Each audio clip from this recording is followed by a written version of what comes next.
एक समय की बात है, एक घर में दादा-दादी रहा करते थे, उनके पास एक घोड़ा भी था।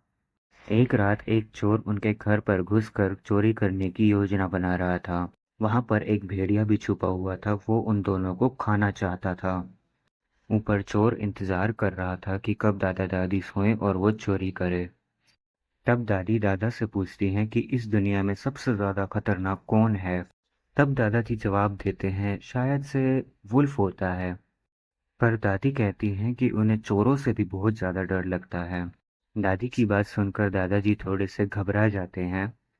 घर में चोर और वो भेड़िया बातें सुन रहे होते हैं और सोच रहे होते हैं कि अब दादाजी क्या जवाब देंगे। फिर दादाजी बोलते हैं कि नहीं नहीं नहीं, इस दुनिया का सबसे ज़्यादा खतरनाक साहब स्पिरिट नाम का एक भयानक प्राणी है। दादाजी उस भयानक प्राणी के बारे में दादी को बताते हैं और वो चोर और वो भेड़िया यह सुनकर बहुत ज़्यादा घबरा जाते हैं। जिस रात वो चोर और भेड़िया उनकी बातें सुन रहे थे, उस रात बहुत ज़्यादा बारिश भी हो रही थी। तभी दादाजी अचानक से चिल्लाते हैं और कहते हैं कि ये जा जा स्पिरिट है।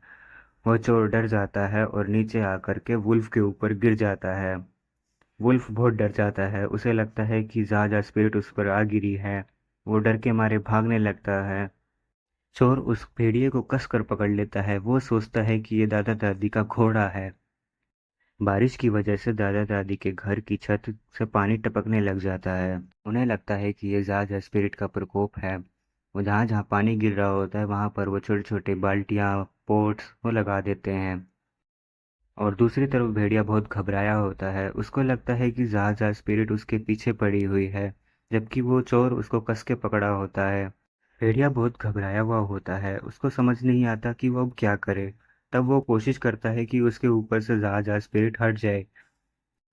भेड़िया बहुत कोशिश करता है पर वो चोर को हटा नहीं पाता। भेड़िया फिर भागने लगता है और चोर एक पेड़ की टहनी से जाकर टकरा जाता है और छूटकर गिर जाता है। वो एक गड्ढे में जा गिरता है। फिर भेड़िए को लगता है कि वो जहाज स्पिरिट उस पर से हट गई है। भेड़िया चैन की सांस लेता है। अगले दिन भेड़िया अपने सभी दोस्तों को इकट्ठा करता है और उसके साथ पिछली रात जो भी घटना घटी वह सब बताता है। भेड़िए का एक दोस्त होता है भालू। वह सोचता है काश मैं भी उस जहाज स्पिरिट को देख पाता। वहाँ एक बंदर भी होता है जो कहता है कि वह भी देखना चाहता है कि जहाज स्पिरिट कैसी होती है।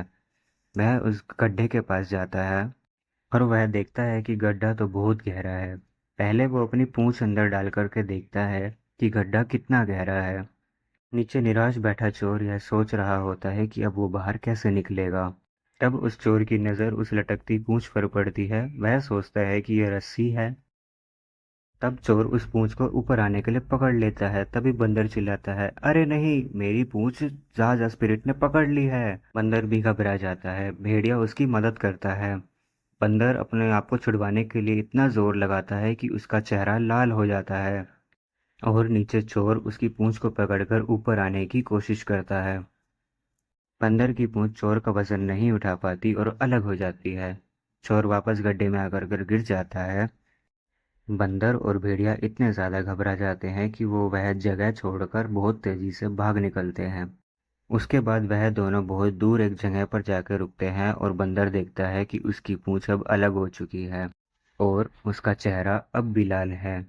इसी वजह से जापान में रहने वाले बंदरों का चेहरा लाल और उनकी पूंछ छोटी होती है।